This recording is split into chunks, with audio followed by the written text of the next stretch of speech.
5 రాష్ట్రాల రిజల్ట్స్ చూస్తున్నాము. ప్రస్తుతానికి ఉత్తరప్రదేశ్లో బీజేపీ దూకుడు పెంచింది. 263 బీజేపీ కూటమికి, అదేవిధంగా సమాజ్వాదీ పార్టీకి 102, బీఎస్పీకి 5 సీట్లు, అదేవిధంగా కాంగ్రెస్ కూటమికి 4 అత్యంత అల్పంగా, అదేవిధంగా అదర్స్ ఇక ఇండిపెండెంట్లు 3. ప్రస్తుతానికి కొచాటిల్ ఉన్నారు, సురేష్ కొచాటిల్ గారు. అంటే చాలా మాట్లాడటం జరిగింది. అయిపోయింది యోగి సర్కార్, పోలీస్ స్టాప్. మీరు ఇందాకన్న పాయింట్ కూడా రెండోసారి రిపీట్ కాదు, అరాచకాలు జరిగినాయి, ఇక సమాజ్వాదీ పార్టీ జెండా ఎగరేస్తుంది అని చెప్పడం జరిగింది. కానీ అంచనాలన్నీ తలకిందులు చేస్తూ, అంటే ఏ ఫ్యాక్టర్ బాగా పనిచేసిందని అనుకోవాలి మనం? పర్ఫార్మెన్స్ అండి, అంతే, ఇంకేం లేదు. ఇప్పుడు యోగి ఆదిత్యనాథ్ ఒక కాషాయ డ్రెస్ వేసుకున్నానని చెప్పేసి ఆయన ముఖ్యమంత్రి కాడని చాలామంది కామెంట్ చేస్తారు కాంగ్రెస్ వాళ్ళు. ఒక యోగి ఎట్లా ముఖ్యమంత్రి అవుతాడని. కానీ మనం చూసాం, యోగి అంటే ఆయన ఒక గోరఖ్పూర్ ధామ్ అలా మెయిన్ ప్రీస్ట్ ఉండే అక్కడ. ఆ సీట్ నుంచి వాళ్ళ గురుగారు కూడా గెలిచారు దీనికన్నా ముందు, గోరఖ్పూర్ నుంచి. ఈయన గెలిచినప్పటి నుంచి 1996లో, దానికన్నా ముందు వాళ్ళు గెలిచారు, ఆయన గెలిచారు. సో మనం చూడాల్సింది మెయిన్గా ఏంటంటే పర్ఫార్మెన్స్ అండి. ఏ ముఖ్యమంత్రి అయినా కానీ పర్ఫార్మెన్స్ మీద ఉంటుంది. దాన్ని చెప్పి ఫ్రీగా ఇవ్వడం కాదు. మన తెలంగాణలో చూస్తున్నాం, అన్నీ నేను ఫ్రీగా ఇస్తాను కాదు. We have to empower people. అది యోగి ఆదిత్యనాథ్ చేసింది. యూపీలో కూడా కొన్ని పొలిటిక్స్ ఉండే. ఇప్పుడు షుగర్ కేన్ ఇష్యూ కూడా పెద్ద ఇష్యూ ఉండే, షుగర్ కేన్ పేమెంట్స్ గురించి. అది కాకుండా అక్కడ ఉన్న లా అండ్ ఆర్డర్ సిచ్యువేషన్, దీనికన్నా ముందు కూడా నేను మాట్లాడాను, అది పెద్ద ఇష్యూ ఉండే అక్కడ. ఎందుకంటే యూపీలో థర్డ్ ఇస్ ఇన్వెస్ట్మెంట్ అండి. యూపీలో వచ్చిన ఫారిన్ డైరెక్ట్ ఇన్వెస్ట్మెంట్ చూస్తే తెలంగాణ కానీ కర్ణాటక నంబర్ 1 కంట్రీలో, కర్ణాటక తర్వాత యూపీ, తెలంగాణ 6వ స్థానంలో ఉంది. మనం ఇక్కడ చెప్తాం ఎఫ్డీఐ వచ్చింది, మన దగ్గర పెద్ద ఇండస్ట్రీలు వస్తున్నారని చెప్తున్నారు. కానీ యాక్చువల్ ఎఫ్డీఐ కౌంట్ చూస్తే కర్ణాటక నంబర్ 1, యూపీ నంబర్ 2లో ఉంది. తమిళనాడు కూడా ఉన్నారు చాలా స్ట్రాంగ్గా. మనం మహారాష్ట్ర నంబర్ 3. కానీ మెయిన్గా ఏం చూడాలంటే డెవలప్మెంట్. ఇప్పుడు యూపీకి ఏమైందంటే, ఇప్పుడు హెల్త్ కేర్ పారామీటర్స్ చూడండి, యూపీ ఇప్పుడు కూడా బ్యాక్వర్డ్ ఉంది. ఎందుకంటే చాలా సంవత్సరాల నుంచి 6 దశాబ్దాలు 7 దశాబ్దాలు అనుకోండి, అక్కడ ఉన్న హెల్త్ కేర్ పారామీటర్స్ చాలా హారబుల్ ఉంది. అది స్పెషలీ జాపనీస్ ఎన్సెఫలైటిస్ అని చెప్పేసి అక్కడ ఆ టైంలో బ్రెయిన్ ఫీవర్ కానీ అదండి ఒక సీజన్లో వస్తుందండి. అండ్ యూపీలో చాలామంది పిల్లలు చనిపోతుండే, ఆల్మోస్ట్ 5,000-6,000 పిల్లలు ఆ సీజన్లో చనిపోతుండే. లాస్ట్ ఇయర్ చూస్తే 250 అంత వచ్చిందండి ఆ ఫిగర్. ఎందుకంటే అక్కడ ఉన్న దానికి ఆక్సిజన్ కానివ్వండి, మిగతా దాన్ని ప్రొవైడ్ చేశారు. ఈవెన్ కోవిడ్ వచ్చినప్పుడు మీరు చూస్తుంటారు, హాస్పిటల్ ఫెసిలిటీస్ని చాలా బాగా ఇంప్రూవ్ చేశారు. అది చాలా ఇంపార్టెంట్. యోగి ఆదిత్యనాథ్ వచ్చిన తర్వాత మెడికల్ కాలేజ్ చూడండి, 12 మెడికల్ కాలేజీలు పెట్టారు. ఇప్పుడు అన్ని డిస్ట్రిక్ట్స్ యూపీలో ఒక్కొక్క మెడికల్ కాలేజ్ పెట్టారు, గవర్నమెంట్ కానివ్వండి, ప్రైవేట్ కానివ్వండి. కానీ డెఫినెట్గా పెడుతున్నారు. అక్కడ హెల్త్ కేర్ పారామీటర్స్ ఉన్న పారామీటర్స్ని లాస్ట్ 4 సంవత్సరాల నుంచి చాలా ఇంప్రూవ్ చేశారు. డెఫినెట్గా మోదీ గారు పొలిటికల్ సపోర్ట్ ఉంది, ఫైనాన్షియల్ సపోర్ట్ కూడా ఈ గెలుపులో కేంద్ర ప్రభుత్వ భాగస్వామ్యం ఉందండి. ఎందుకంటే ఇదొక ఉంటుంది, ఇదొక ఇద్దరు బ్యాట్స్మెన్ అనమాట. క్రికెట్ పార్లెన్స్లో స్ట్రైకర్స్ ఎండ్లో ఉన్నారు, నాన్ స్ట్రైకర్స్ ఎండ్లో ఉన్నారు. మోదీ గారు స్ట్రైకర్ ఎండ్లో ఉన్నారు, నాన్ స్ట్రైకర్లో యోగి గారు ఉన్నారు. వీళ్ళిద్దరు కలిసి చాలా బాగా, మీరు చూస్తుంటారు ఒక ఫోటోగ్రాఫ్ ఉండే ఫేమస్, మీ డెస్క్ వాళ్ళ దగ్గర, అది ఆ ఫోటో బయట తీయమంటే బాగుంటుంది. యోగి ఆదిత్యనాథ్ మోదీ గారు కలిసి నడుచుకుంటూ వెళ్తున్న ఒక ఫోటో ఉంది. అది చాలా, ఈ ఎలక్షన్ ఇమేజ్ అంటే అదొక ఇమేజరీ అండి. ఎందుకంటే ఈ ఎలక్షన్లో ఏం జరిగిందంటే ఒక టీం వర్క్ చాలా బాగుంది వీళ్ళిద్దరిది. ఫస్ట్ 2 ఫేజుల్లో కోవిడ్ వచ్చిన తర్వాత పెద్ద ర్యాలీలు ఏం జరగలేదు. అప్పుడు కూడా యోగి ఆదిత్యనాథ్ గారు కానివ్వండి, మోదీ గారు కానివ్వండి, వర్చువల్ ర్యాలీస్ అడ్రస్ చేసి చాలా మటుకు రీచ్ అవుట్ చేశారు. కానీ జరిగిందంటే 3-4 ఫేజ్ నుంచి మళ్ళీ ఫుల్ ర్యాలీస్ అని మొదలైన కోవిడ్ రెస్ట్రిక్షన్ తీసేశారు. ఇవాళ పొద్దున కూడా మీరు చూస్తుంటారు, నిన్న కూడా చూస్తుంటారు, సమాజ్వాదీ పార్టీ వాళ్ళు, అఖిలేష్ యాదవ్ పార్టీ వాళ్ళు ఈవీఎంలు పనిచేయట్లేదు, ఈవీఎం దొంగతనం చేశారు, అన్ని మొదలైంది. అంటే అక్కడి నుంచే మనకు తెలిసిపోతుంది వీళ్ళు ఓడిపోతారని ఆల్రెడీ గ్యారంటీ తీసుకున్నారు. ఈవీఎంలు 1-2 ఉంటాయి, అవి రీఎలక్షన్, రీకౌంటింగ్ జరుగుతుంది. వీవీప్యాట్ ఉన్నప్పుడు మీకు ఆ ఛాన్సే ఉండదు. ఎందుకంటే వీవీప్యాట్ అవుతుందిగా, ఇది ట్రైనింగ్ ఉన్న ఈవీఎంలు బయట తీసుకెళ్లారు, షిఫ్ట్ చేశారు, తప్పు. అది సస్పెండ్ కూడా చేశారు ఆయన్ని, డిప్యూటీ కలెక్టర్ని. కానీ మనం ఏం గుర్తుపెట్టుకోవాలంటే, ఇప్పుడు పంజాబ్లో వీళ్ళు గెలుస్తున్నారు, ఆప్ గెలుస్తున్నారు, అక్కడ ఈవీఎం ప్రాబ్లం అంటారా? అది కాదు కదా. ఎక్కడున్న వాళ్ళు జనాలు వాళ్ళ మ్యాండేట్ ఇచ్చినప్పుడు దాన్ని రెస్పెక్ట్ చేయాల్సిందే. ఓడిపోయినప్పుడు గ్రేస్ఫుల్గా ఓడిపోయాం, మేము అంచనా వేసుకుంటాం ఏం జరిగింది అనేది. మనం ఇప్పుడు జరగాల్సిన సమాజ్వాదీ పార్టీ గురించి మాట్లాడుతున్నాం, ఆమ్ ఆద్మీ పార్టీ గురించి మాట్లాడుతున్నాం. కానీ కాంగ్రెస్ ఎక్కడ పోయింది? నేషనల్ పార్టీ అంటారు. ఇప్పుడు నేషనల్ పార్టీ ఎక్కడ ఉందంటే 2 స్టేట్లలో ఉన్నాయి, రాజస్థాన్, ఛత్తీస్గఢ్. మీరు స్టాంప్ పేపర్లో రాసి తీసుకోండి, రాజస్థాన్ గవర్నమెంట్ వచ్చే 1 నెలలో పడిపోతుంది. ఎందుకంటే ఈ సిచ్యువేషన్లో సచిన్ పైలట్ గారు ఇప్పుడు మళ్ళీ ఆలోచిస్తారు. జ్యోతిరాదిత్య సిండే బయటికి వెళ్ళి ఇంత బాగా పర్ఫామ్ చేస్తున్నాడు, యూనియన్ సివిల్ ఏవియేషన్ మినిస్టర్ అయ్యాడు, ఈ ఎవాక్యుయేషన్ హ్యాండిల్ చేశాడు, నేను ఈ పార్టీలో ఉండి ఇంకేం చేయాలని చెప్పేసి మునిగిన పడవలు నేనే చేసుకుంటా ఇక్కడ అని చెప్పి ఆయన కూడా దూకేస్తాడు దాని నుంచి. అది జరగబోతుంది. ఛత్తీస్గఢ్లో ఆల్రెడీ అక్కడ పెద్దగా రెబిలియన్.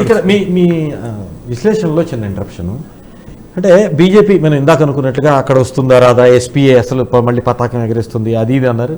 ఇంకా బీజేపీ హవా చూసాం, బీజేపీ కూటమి. సో ఈ ఇంపాక్ట్ ఇక్కడ మనం హుజూరాబాద్ ఎన్నికలు చూసాం, అంతకంటే ముందు దుబ్బాక చూసాము, ఆ తర్వాత జేహెచ్ఎంసీ చూసాము. దాదాపు జేహెచ్ఎంసీ చరిత్ర తిరగరాసిన సందర్భం బీజేపీ. అంటే ఇలా దూసుకెళ్తున్న సందర్భంలో బీజేపీ ఇంపాక్ట్ తెలంగాణ రాష్ట్రంలో ఎట్లా ఉండే అవకాశం ఉంది? బీజేపీ మీరు చూసినట్టు లాస్ట్ ఎలక్షన్లో 2019 ఎలక్షన్లో 4 సీట్లు గెలిచారు, మీకు తెలుసు. ఆదిలాబాద్ అయితే బీజేపీకి ఛాన్సే లేకుండే. సోయం బాపురావు వచ్చింది ఇంకో పార్టీ నుంచి, ఆయన కూడా గెలిచినప్పుడు ఆయన కూడా బిలీఫ్ లేకుండా గెలిచామని చెప్పేసి. కానీ బీజేపీ కార్యకర్తలు, బీజేపీకి అన్నిటికంటే పెద్ద అడ్వాంటేజ్ అదండి కార్యకర్తలు. వాళ్ళకి మందు వద్దు, వాళ్ళకి బిర్యానీలు వద్దు, వాళ్ళకి డబ్బులు వద్దు, వాళ్ళు వచ్చి పని చేసి వెళ్ళిపోతారు. ఆర్ఎస్ఎస్ డిసిప్లిన్ అన్నమాట. ఇది కమ్యూనిస్ట్ పార్టీలో కూడా ఉండే చాలా మటుకు. కానీ కమ్యూనిస్ట్ పార్టీ ఇప్పుడైతే మొత్తం ఆల్మోస్ట్ వైపౌట్ అయిపోయింది తెలంగాణ, ఆంధ్ర నుంచి. ఈ డిసిప్లిన్ ఉన్న పార్టీలో దోపర్చి సిస్టమ్ అంటారు, అంటే 2 షీట్లు ఒక సైడ్లో ఒక మనిషికి ఇస్తారు, ఆయన రెస్పాన్సిబుల్ దానికి. ఎలక్షన్ మిషనరీ మీరు ర్యాలీలో లక్షల మంది తీసుకొస్తే కూడా దాన్ని ఓట్స్లో కన్వర్ట్ చేయడం చాలా ఇంపార్టెంట్. బూత్ మేనేజ్మెంట్ చాలా ఇంపార్టెంట్. అమిత్ షా గారు నాకు గుర్తుంది 2014 కూడా వారణాసిలో నేను పనిచేసినప్పుడు అక్కడ ఉన్నప్పుడు ఈ బూత్ మేనేజ్మెంట్ మీద చాలా ఫోకస్ చేస్తారు ఆయన. ఒక బూత్లో డెఫినెట్గా 2-3 ఉండాల్సిందే. బూత్ బయట టేబుల్ వేసుకొని కూర్చుంటే వాళ్ళు ఉంటారు, 10 మంది ఉండాల్సిందే. ఈ బూత్ మేనేజ్మెంట్లో ఒక బూత్కి ఆల్మోస్ట్ ఒక 650 నుంచి 1000 మంది ఉంటారు. ఈ 1000 మందిలో అట్లీస్ట్ ఒక 80% అయినా ఓట్ వేయాల్సిందే. అంటే ఎంతే మీ దగ్గర వాళ్ళ ఫోన్ నెంబర్ ఉండాలి, వాళ్ళు ఎక్కడ ఉంటారు, వాళ్ళని పిలిచి అమ్మ మీ ఓటేలేదు రండి అంటే వాళ్ళు ఏదైనా ఎక్స్క్యూజ్ చెప్తే వాళ్ళని తీసుకురావడం. క్షేత్రస్థాయి నుంచి పార్టీ పటిష్టంగా ఉంది. అదే అంటే ఇక్కడ తెలంగాణలో నా ఒక అనాలిసిస్ ప్రకారం బీజేపీ గెలవాలంటే బీజేపీ ఇమ్మీడియట్గా నెక్స్ట్ ఒక నెల లోపలనే బీజేపీ వచ్చే అసెంబ్లీ ఎలక్షన్లో ఉన్న క్యాండిడేట్స్ డిక్లేర్ చేయాలి.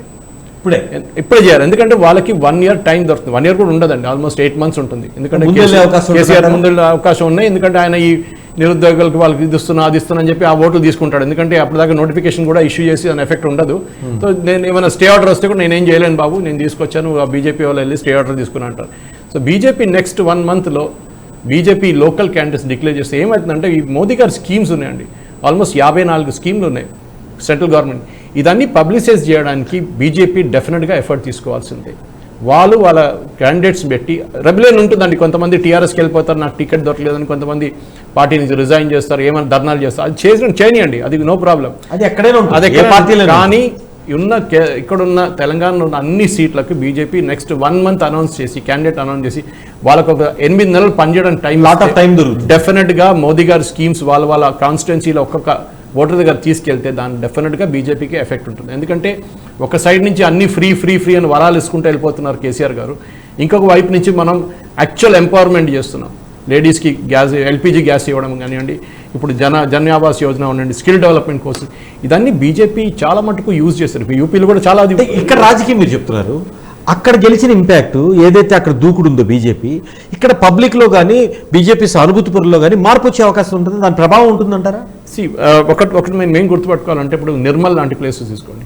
భైన్సాలో ఇన్సిడెంట్ జరిగిన తర్వాత ఇప్పుడు అరవింద్ ధర్మపురి గారు నిర్మల్ ఎంపీ, అక్కడి నుంచి ఉన్న. ఇప్పుడు మనం కానీ చూడాల్సింది ఏంటంటే నిజామాబాద్ ఎంపీ అనుకోండి, కానీ మనం మెయిన్గా చూడాల్సింది అట్లాంటి మహారాష్ట్ర బార్డర్లో ఉన్న, కర్ణాటక బార్డర్లో ఉన్న స్టేట్స్, ఈ డిస్ట్రిక్ట్స్ అని ఉండండి, బీజేపీకి చాలా ఇన్ఫ్లుయెన్స్ ఉన్నాయి.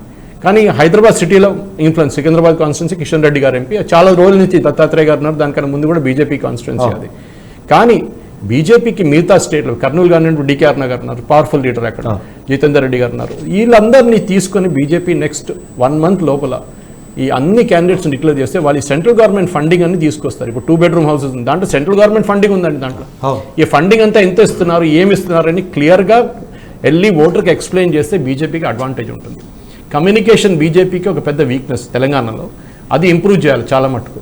మంచి పార్టీ స్పోక్స్ పర్సన్ పెట్టుకొని కానివ్వండి, మంచి అగ్రెసివ్గా స్పోక్స్ పర్సన్ పెట్టుకుని డాటాతో వర్క్ చేసి, ఎందుకంటే అందరూ వచ్చి ఏదో టెలివిజన్ ఛానల్ వచ్చి కొట్లాడ పెట్టుకుని ఆయన తిట్టడం ఇది తిట్టడం అనేది కాదు ప్యానలిస్ట్ పని.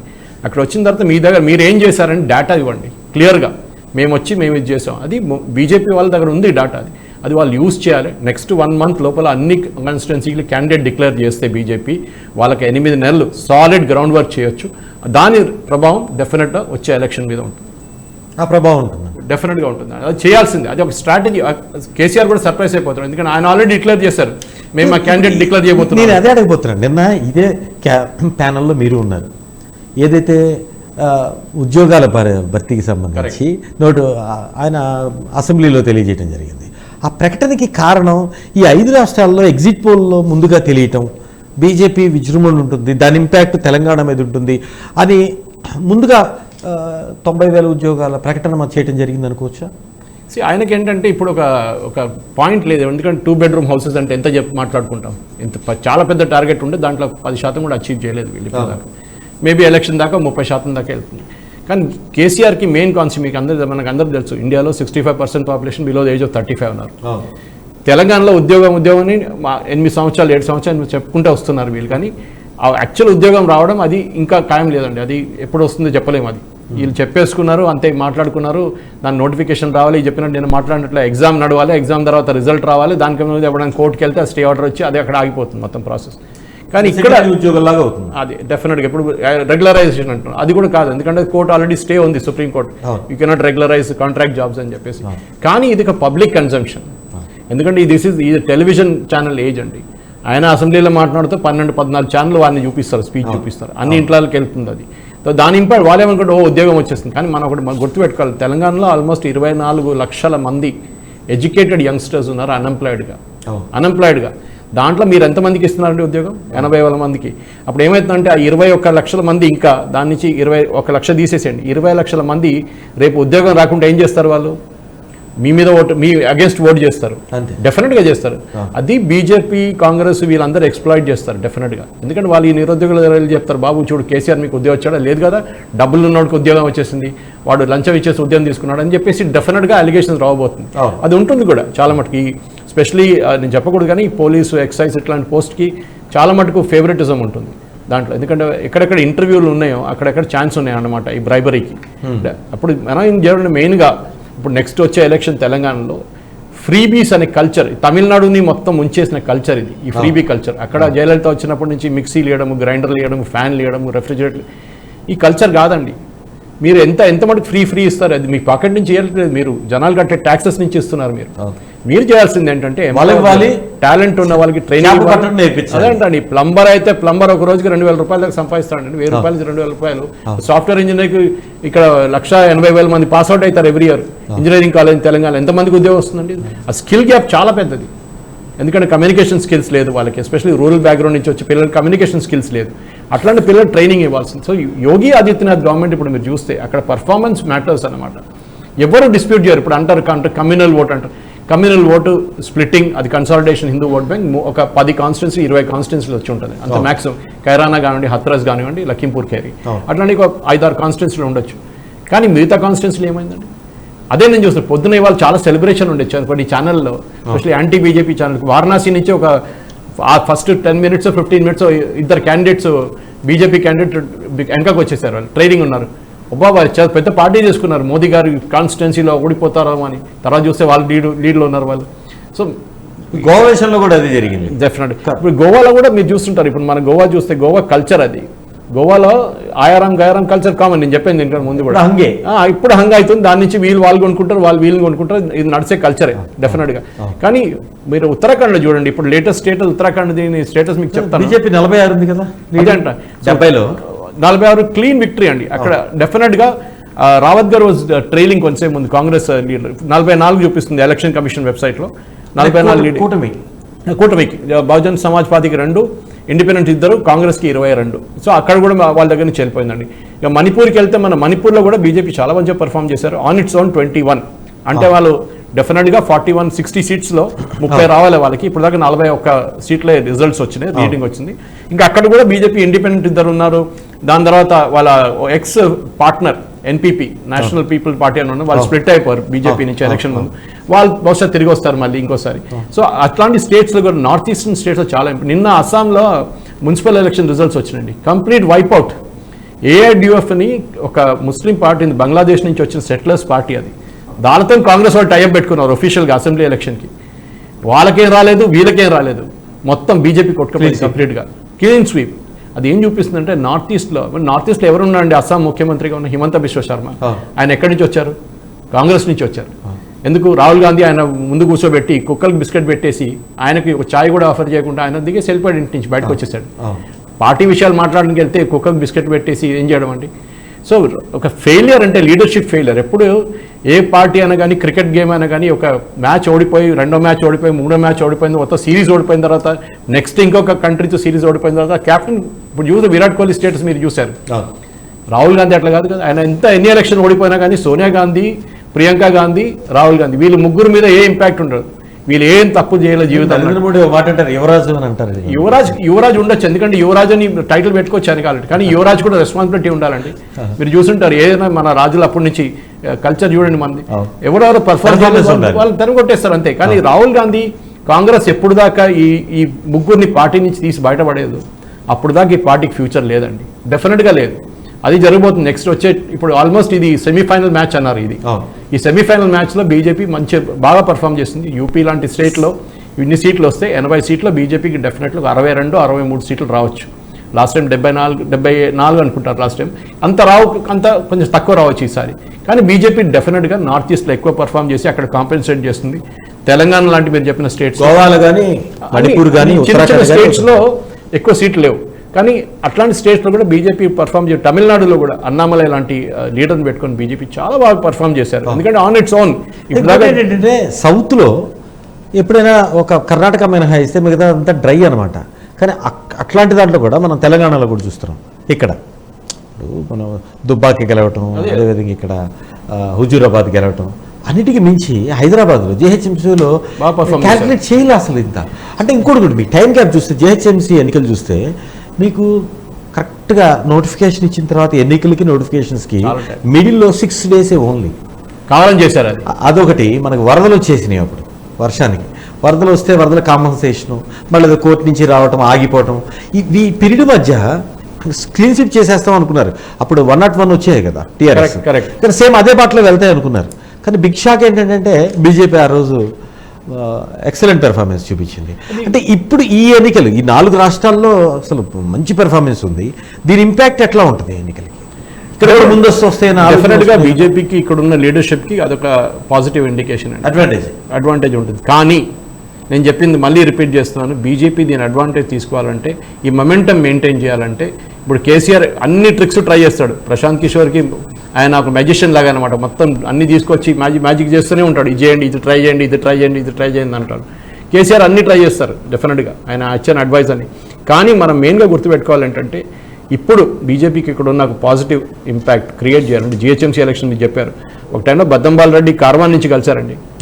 కార్వాన్ కాన్స్టిట్యున్సీ ఒక టైంలో ముస్లిం డామినేటెడ్ కాన్స్టిట్యున్సీ ఉండే, 33-34% ఉండే. కానీ రాజశేఖర రెడ్డి గారు వచ్చిన తర్వాత దాన్ని డీలిమిటేషన్ చేసేసి కాన్స్టిట్యున్సీ ప్రొఫైల్ చేంజ్ చేసేసారు. అంటే బీజేపీ అక్కడ గెలవకూడదు అని చెప్పేసి. కానీ మీరు గోషామాల్ చూడండి, అప్పటికి 150 డివిజన్లు లేవు జిహెచ్ఎంసీ. అదే జిహెచ్ఎంసీలో ఇప్పుడు వీళ్ళని చేశారంటే కావాలని చెప్పి జిహెచ్ఎంసీలో కొన్ని చేంజ్ చేశారు వీళ్ళు. అది డెఫినెట్గా ఎంఐఎంకి బెనిఫిట్ చేయాలని చేశారు. అది డెఫినెట్ అదే యాకుపుర కానీ, మలక్పేట తీసుకోండి, చార్మినార్ తీసుకోండి, మీరు చంద్రబాబు ఎఫెక్ట్ ఏమైనా ఉత్తరప్రదేశ్లో ఏం కనిపించినట్లేదు ఇప్పుడు దాకా. వాళ్ళది అసలు వాళ్ళ రిజల్ట్ కూడా ఎక్కడ చూపించట్లేదు. వాళ్ళకి ఒక చిన్న ఇంపాక్ట్ కూడా వాళ్ళు ఓట్ షేర్లో చూపించట్లేదు. ఈ లెక్కన ముస్లిం ఓటు బ్యాంక్ కూడా 0.37% అంతే. ముస్లిం ఓట్ బ్యాంక్ కూడా బీజేపీకి వెళ్ళింది అనుకోవచ్చా?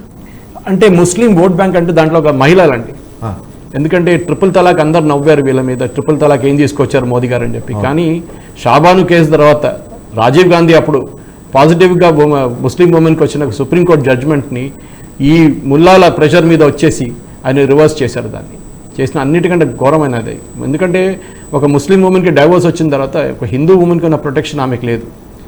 వాడు వచ్చే ఫోన్ మీద వచ్చి తలాక్ తలాక్ తలాక్ అనగానే అయిపోయింది కథం అంతా, కొలాప్స్ అక్కడ లోకం అంతా. ఆమెకి మెయింటెనెన్స్ ఉండదు, ఏముండదు.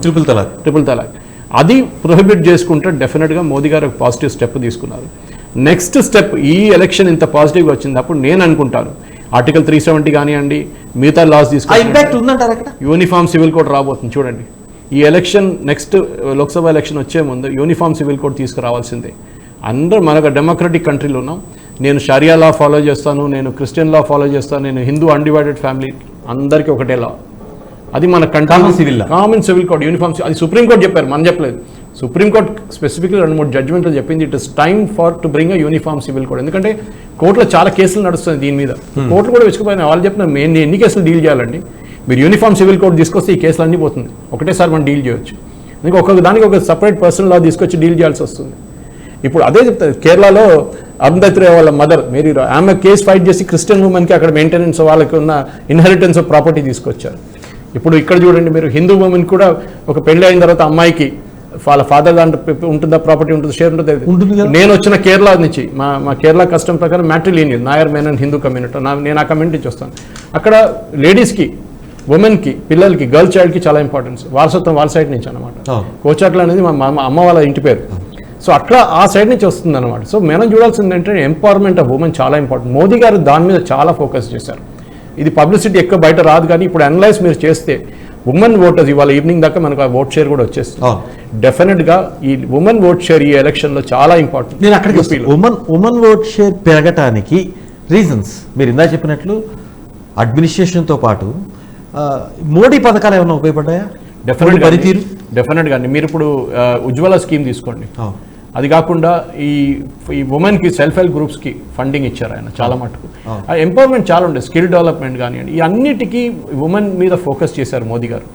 మనం దాన్ని మిస్ చేసిపోయాం ఎక్కడెక్కడో. కానీ ఆయన ర్యాలీలో కూడా స్పెషలీ స్టేజ్ మీద పిలిపించి లేడీస్ని పిలిపించి వాళ్ళ స్టోరీ వినేసి వాళ్ళని ఎంపవర్ చేసి, ఇది చాలా ఇంపార్టెంట్. ఎందుకంటే కట్టలు పెట్టి బొగ్గులు పెట్టి మనం వండుకుంటాం, అది హెల్త్కి బాగాలేండి చాలా మటుకు. పొద్దున లేడీస్ ఇప్పుడు జల్ జీవన్ మిషన్ ఉంటుంది, that is going to the biggest turn around game.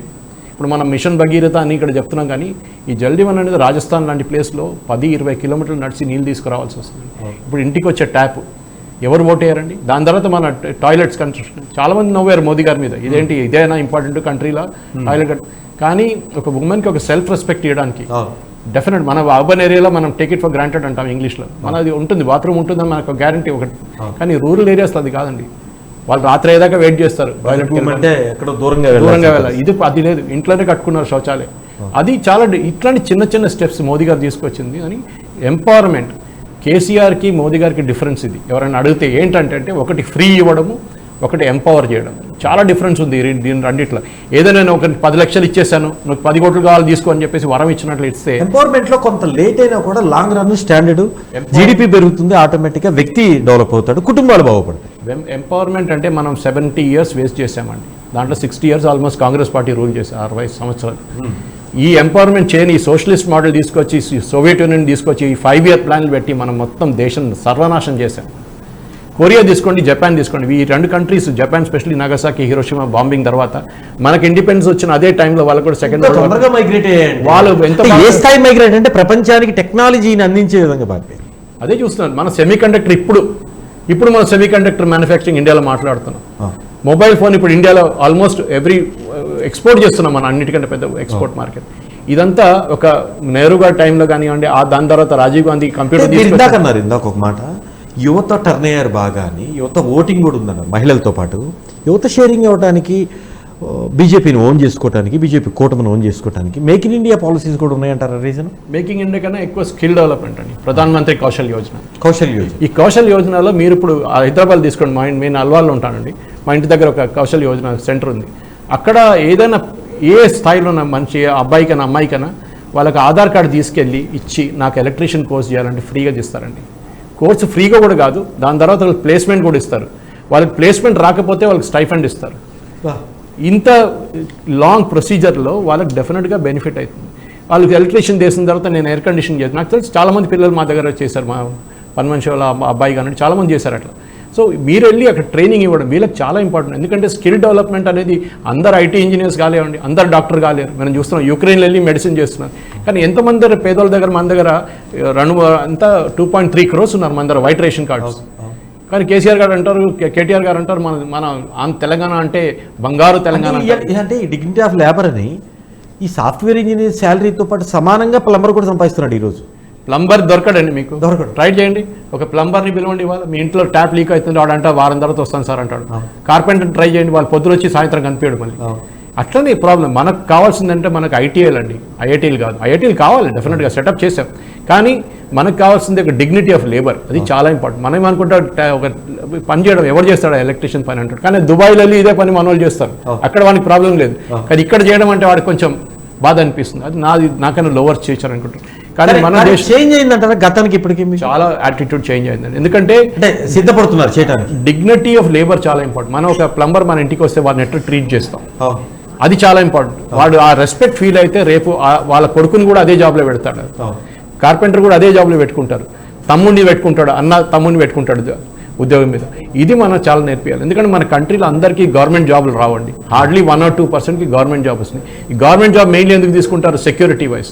అంటే మీరు మీ పని చేసినా పని చేయకపోయినా మీకు ఉద్యోగం ఉంటుంది, మీకు ప్రమోషన్ వస్తుంది, మీరు ఏం చేసినా కానీ మీకు డెఫినెట్గా ఉంటుంది అన్నమాట. అది మెయిన్. కానీ ఇక్కడ మోదీ గారు చేసిన ఈ స్కీమ్స్కే యూపీలో డెఫినెట్గా మనం చూస్తున్నాం ఒక పాజిటివ్ ఇంపాక్ట్ వచ్చింది. ఇదే ఇంపాక్ట్ డెఫినెట్గా వచ్చే 22 ఇప్పుడు వచ్చే లోక్సభ ఎలక్షన్లో కూడా డెఫినెట్ ఇంపాక్ట్ ఉంటుంది.